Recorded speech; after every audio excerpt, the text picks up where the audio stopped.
Davis have chosen to write their own vows. So, Sarah.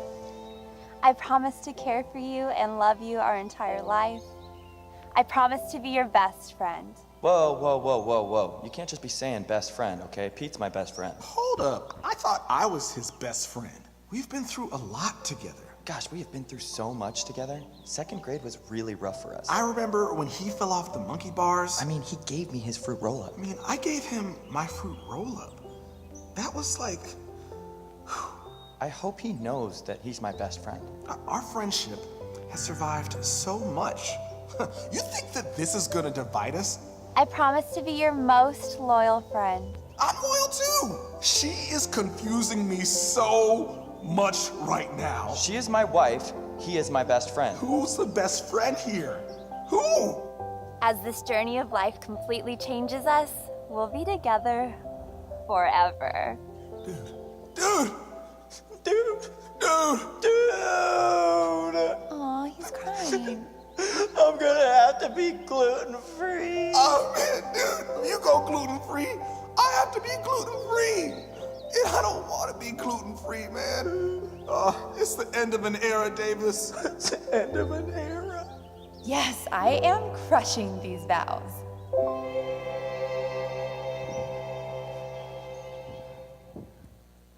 I would like to object. Well, good morning. It's perfect. I would like to object. By the way, this is my bride. Hi, Alden. Hi.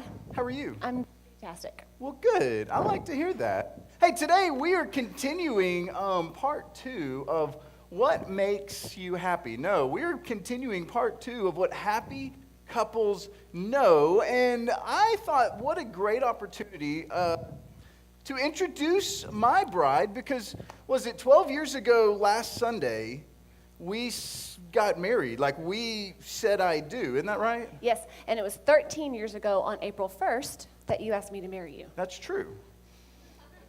That's not an April Fool's. I thought, hey, this is going to be great. It's a testament that I didn't even realize or remember it was April 1st. And it probably has helped me out the last 12 years. That's probably true. I thought it was a great time to propose, honestly. It was. But, you know, the fascinating thing was, when we got married, we both came to the altar, if you will, with a box. A box filled with hopes, dreams, and desires. For me,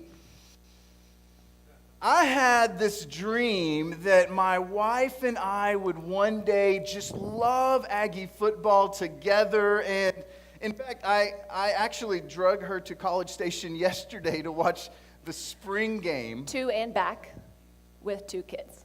Demented, maybe.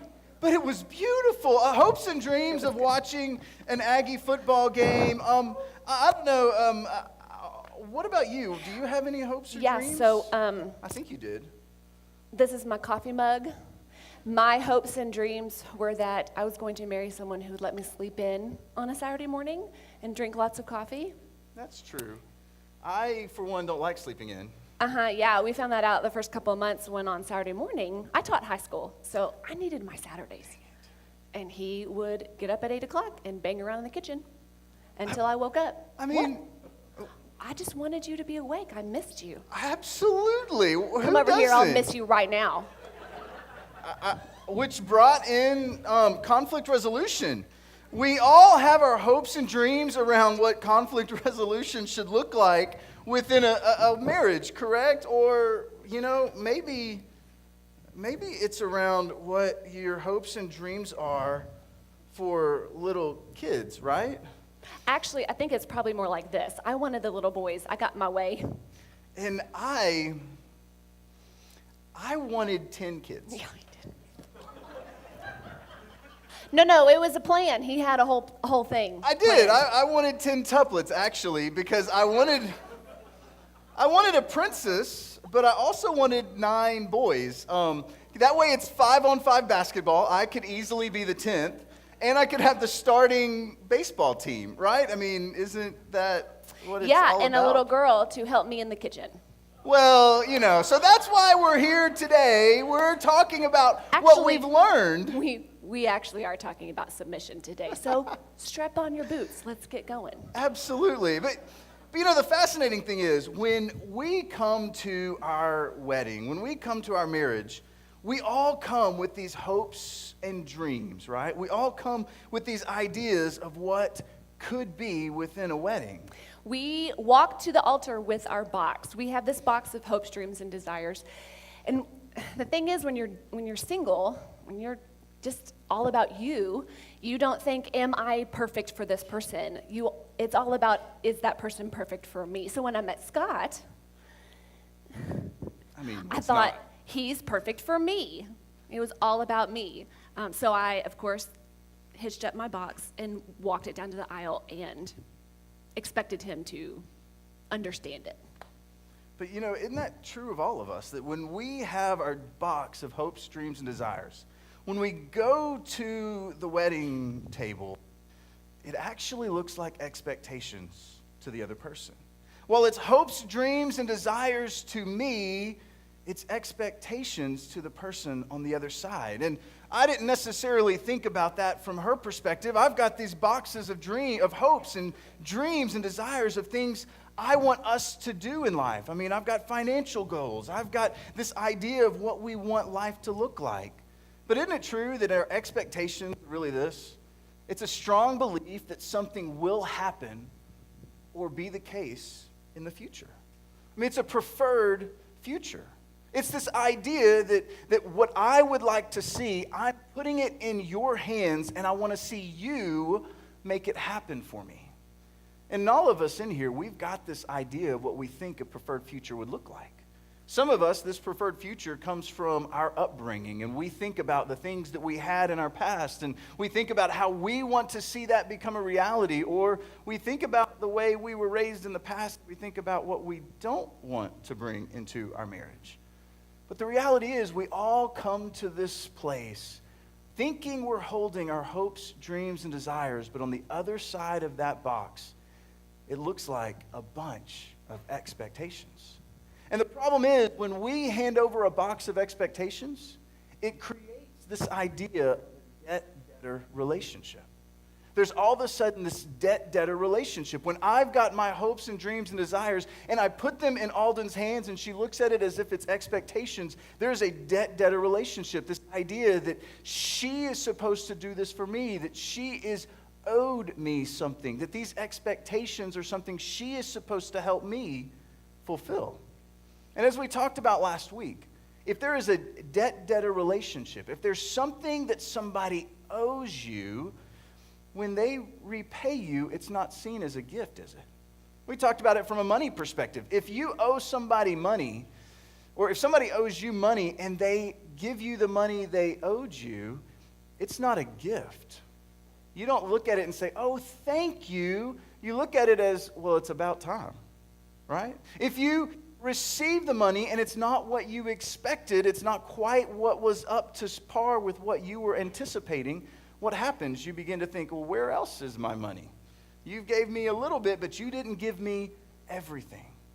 And the problem is, when we take our box of hopes, dreams, and desires and it becomes expectations, what you see this idea that there's very little love, because you should, as my wife, as my husband, as my spouse, this is your role, this is your expectation.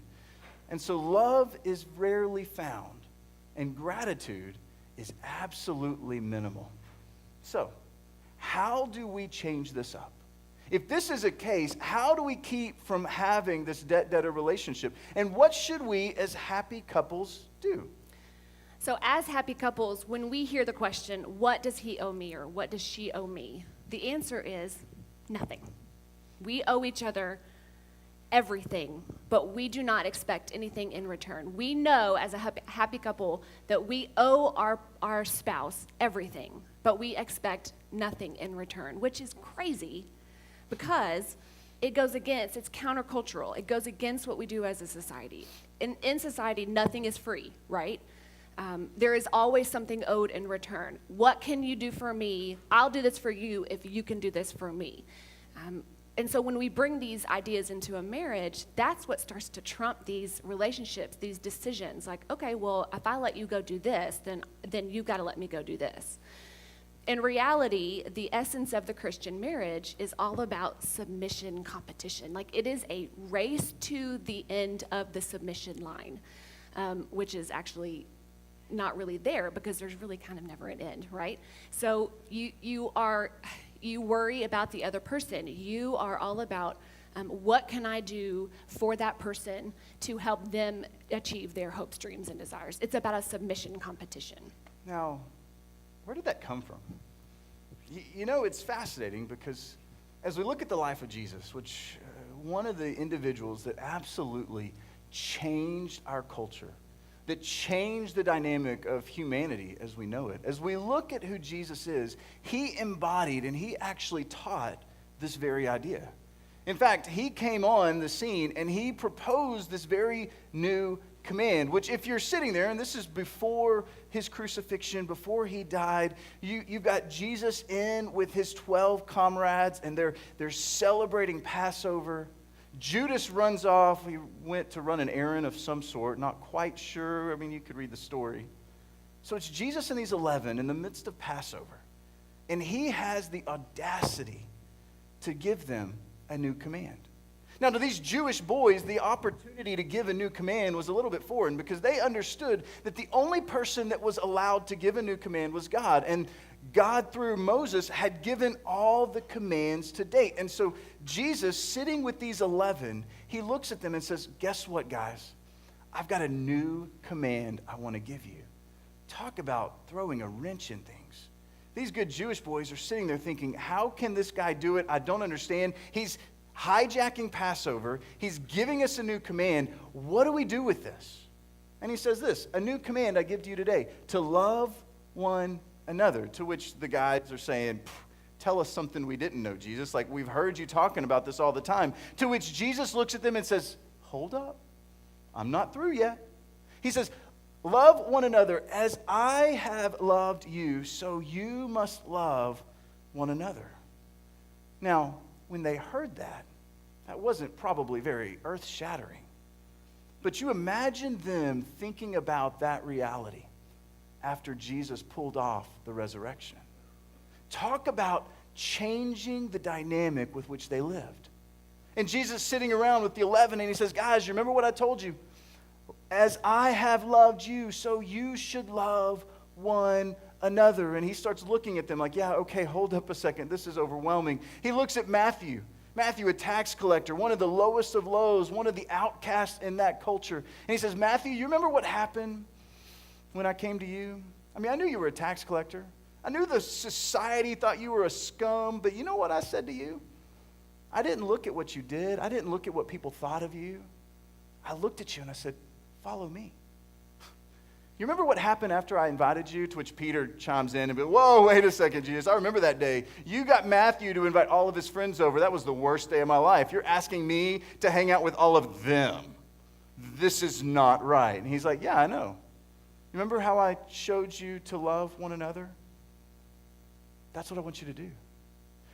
Peter, do you remember that day? You remember when you walked into that house and I showed you how to not just love those who you deemed difficult to love, but you remember how I taught you and how I brought you in and I said, I want you to love as I have loved you? That's your marching orders. Now go and do.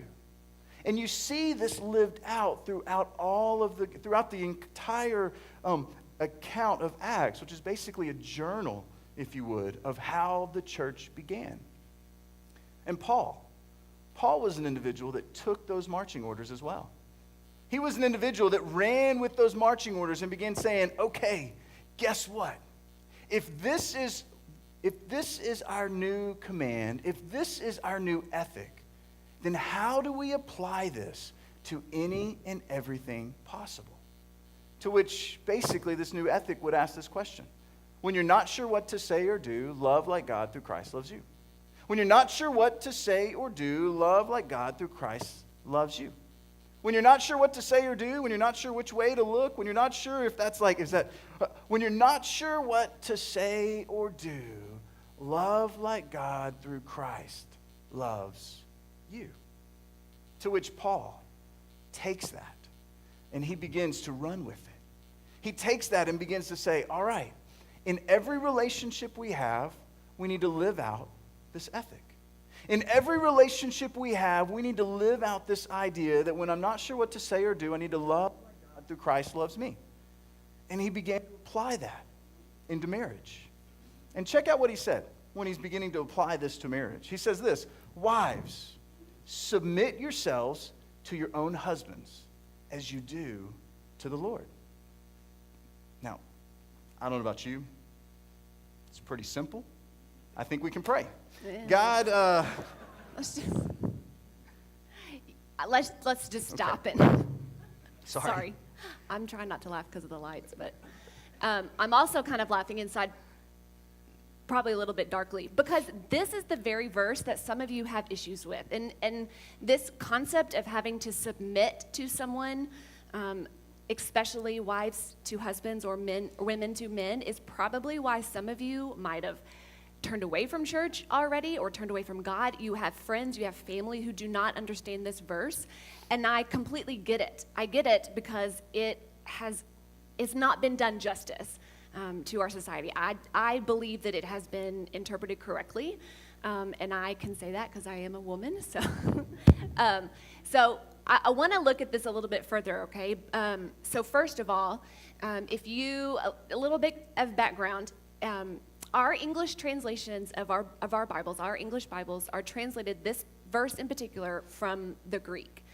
And if you're Paul's audience and you are hearing this for the first time, you are actually going to hear it this way, okay? It actually is going to say, wives, to your own husbands as to the Lord. What's missing? Submit. There is no verb, right? So before we get into why there is no verb, but I kind of like this a little bit better, right? It's not just not quite so offensive, right? So before we get into why, though, I want you to understand that Paul's audience was not offended by submission. His audience was okay with it. In fact, men had legal jurisdiction over women. Doesn't that sound wonderful? They had legal jurisdiction over their wives, over their daughters, in some cases over their sisters, and men, and especially women, were not offended by this concept, right? So when they're talking about wives submitting to their husbands, it was Paul kind of getting everyone back on level ground, on common ground, okay? Before he then drops something else on them. But we'll get to that one in a second. Okay, so if we have this no verb in here, let's just talk about the grammar just a little bit, because it all hinges on grammar. And before your eyes roll in the back of your head, talking about grammar. By the way, you're an English teacher. Well, not right now, but yes. Oh, okay. Sorry. I may or may not love grammar, so just bear with me, okay? So this verb is actually, this is Paul's audience's reaction, right? Okay, so going back, if we actually look at the verse before this verse, this is where we get the word submit. This is where the English translations go ahead and add this word submit into the verse. So let's look at the verse before, right? So we have, wives, submit yourselves to your own husbands as you do to the Lord. This was not offensive to Paul's audience. It's offensive to us, but it's not offensive to Paul's audience. This is the verse that was offensive to Paul's audience. Submit to one another out of reverence for Christ. Submit to one another. Why would that be offensive to Paul's audience? If you are in a culture where men rule everything, and it's not just wives submitting to men, but it is men kind of competing for their own families, right, in their own households, and they are the head of the household, and so to even submit to one another is crazy, okay? And so he tries to bring them all back to common ground right after this. The other thing that was super weird for Paul, and it might even be for us too, is the reason that we submit. And Paul is super good at always pointing us back to the reason why, which was, if you go back to that screen, I want to point something out. Who does Paul always point us back to? Christ.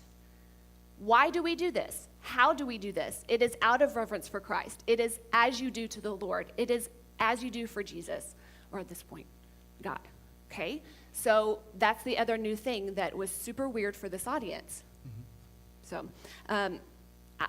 I personally believe that this is one of the things that makes marriage amazing, if you let it. Is happy couples, this Christian marriage, as we want to call it, is all about this mutual submission, because you are not worrying about who is going to be lording it over you, right? Because you're not worried about anything being lorded over you. Does that make sense? Kind of, sort of? No? Okay. Let me say it like this. Because our Heavenly Father did it for you first, that is how you can do it for other people, namely your spouse. Because Jesus did it for us, because our Heavenly Father has requested it from us, we are able to do it for other people. So when he says, submit to one another out of reverence for Christ, here's the challenge. This became incredibly difficult. Not because of anything that is said here, but because of what Paul is about to say. You see, what comes next is why this is so offensive to his audience. And here's what he said. Because he changes the game. He begins to say, we've been talking to wives, we've set a level playing field. Now, husbands, you ready for this? Love your wives. To which husbands are like, now, wait a second. I don't have an obligation to my wife. I don't have an obligation to her. This isn't right. I have given her dignity. She deserves everything from me. I don't have to love her. I don't have an obligation to her. To which Paul's saying, hold up a second. I'm not finished. And then he throws these two little words that we see throughout Paul's teachings. He throws these two little words, just as, which is fascinating. Because remember when we talked about when you don't know what to do, love like God through Christ loved you, just as Christ, just as Christ. Paul is constantly bringing us back to the message of Jesus. He's constantly bringing us back to this New Testament ethic. To which he says, husbands, love your wives just as Christ loved the church and gave himself up for her. To which this New Testament audience has just experienced Jesus dying on a cross. This New Testament audience has just experienced this shame and this frustration and seeing this individual with which they are giving their life for die on a cross. And I can only imagine the husbands in this day were saying, this don't end well for me. Like, this can't be good. Paul, I know what you're saying, but this isn't right. Like, Jesus died for me. To which he says, okay, let's change the game a little bit.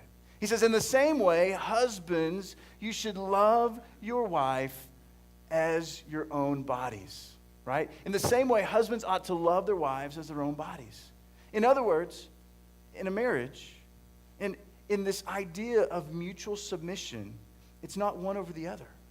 But Paul is introducing this idea in marriage as when two are married, they become one. And you are now responsible for protecting. You are now responsible for loving. You're now responsible for not to lord over them and say, you are my spouse, come on, follow me. But you're responsible for putting her hopes, dreams, and desires, their hopes, dreams, and desires above your own. It's as if you are one. He continues on and he says, he who loves his wife loves himself.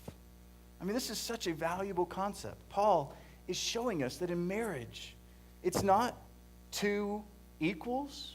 It's not two individuals trying to coexist. But the reality is it is two becoming one. And this mystery is so overwhelming, but it is so beautiful when it is enacted.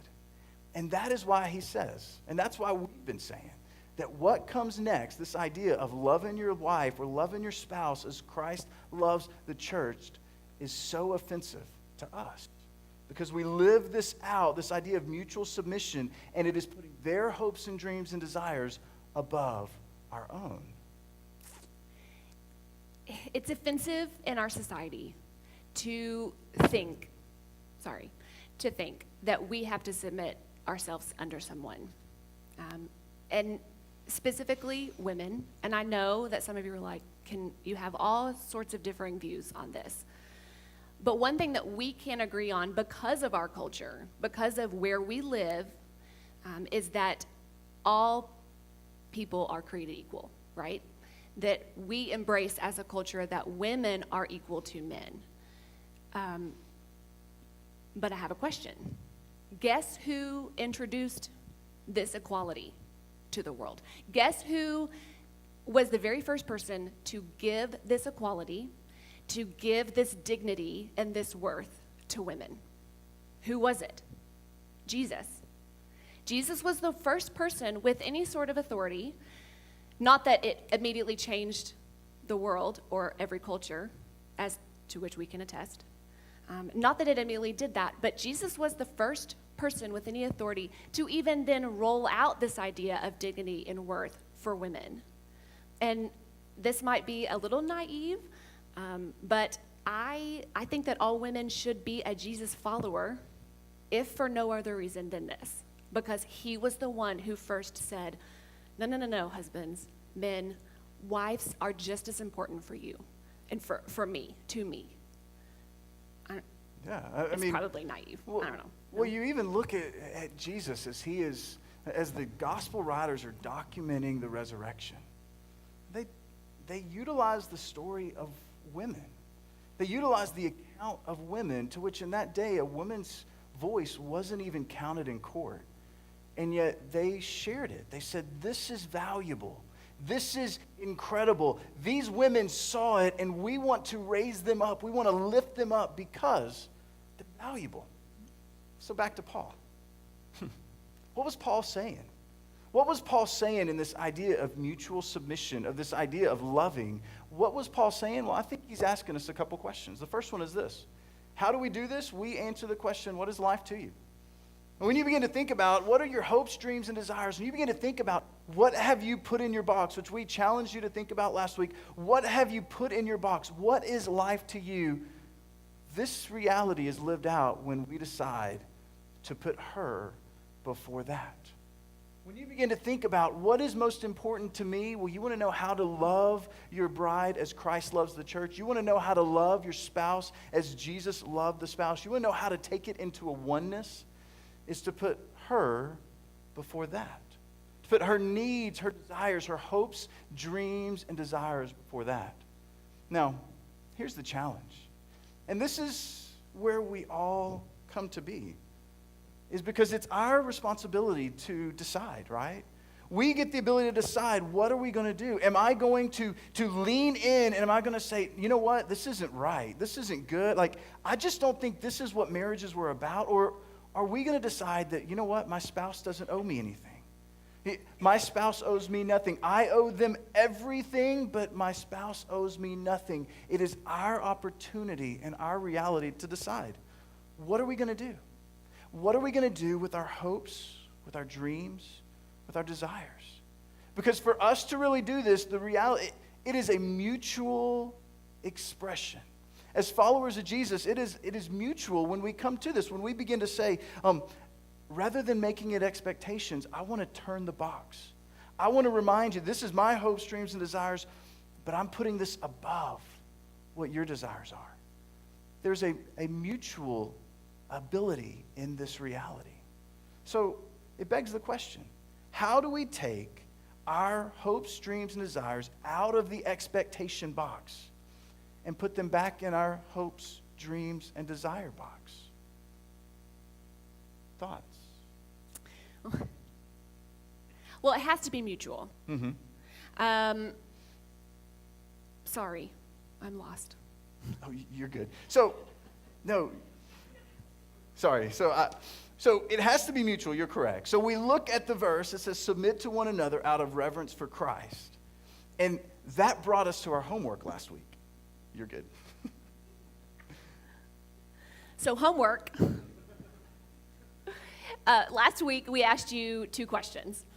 First of all, and just to think about it, what is in your box? What are some of the things that you have put in your box that are your dreams, your desires? And think about it from a perspective that is solely personal, right? Has nothing to do with anyone else. And then, is anyone carrying that box beside you? Is it you, or is it probably someone else? I would say, for me, it was definitely someone else, right? So this week, we have a little bit more homework, and now we're taking it outside of yourself. Now you actually have to talk about it with someone, okay? We want you to actually ask your spouse what is in his or her box. What is in your box? Easy question, right? But it's probably sounds easier. Sorry. Probably sounds a lot easier than it's going to be, because I want you to ask them, and then I want you to stop talking. Right? And this might be difficult for some of you talkative ones out there. Now, here, can I interrupt you for a second? Yes. This is my inclination, is when she asked me that question, to be like, nothing.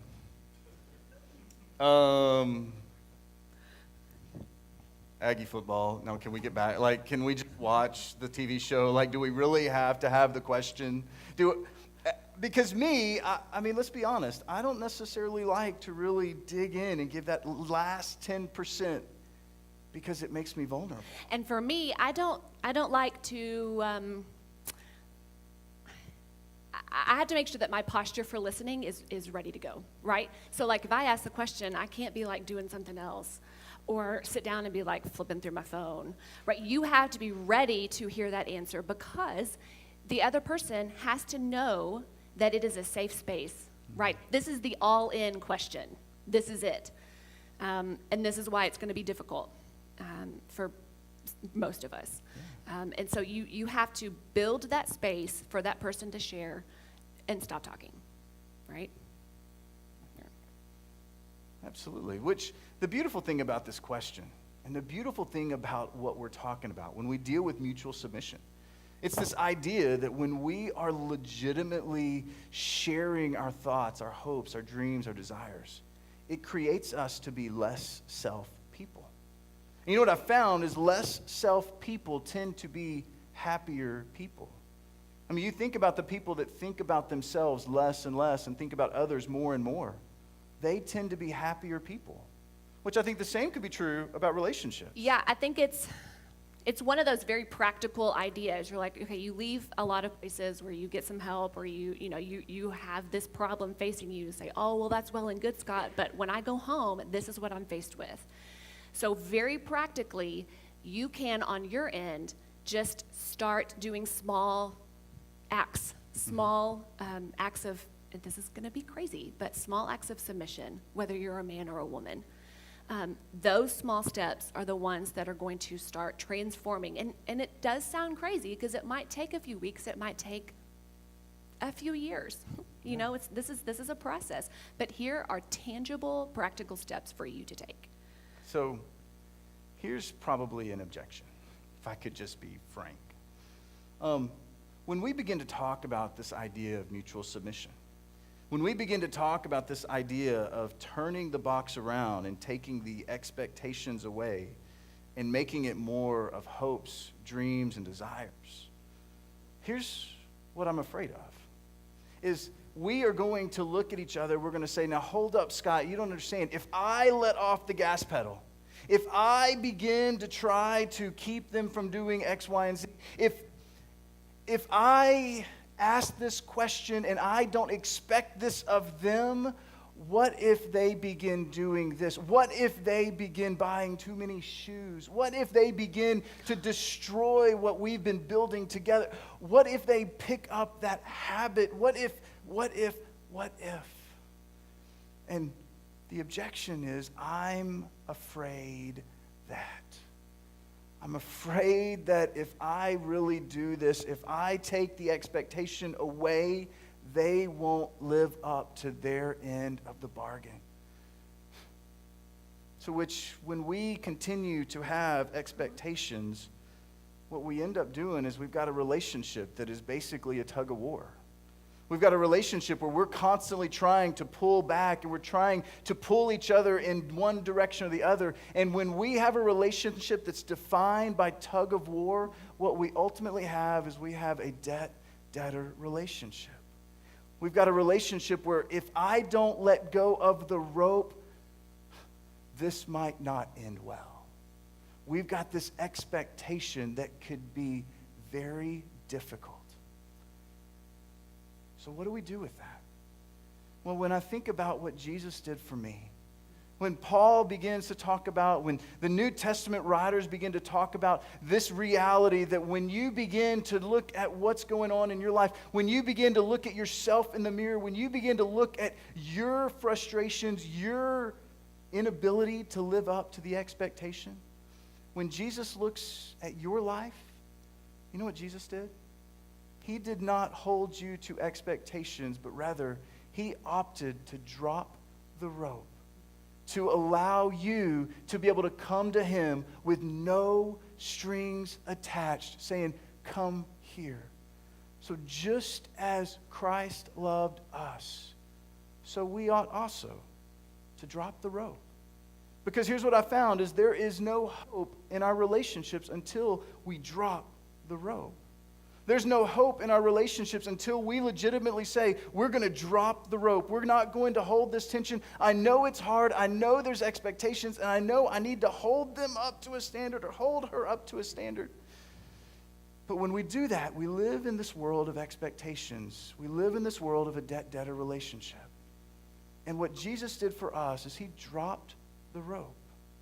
To which Paul would say, submit to one another out of reverence for Christ. This is mutual.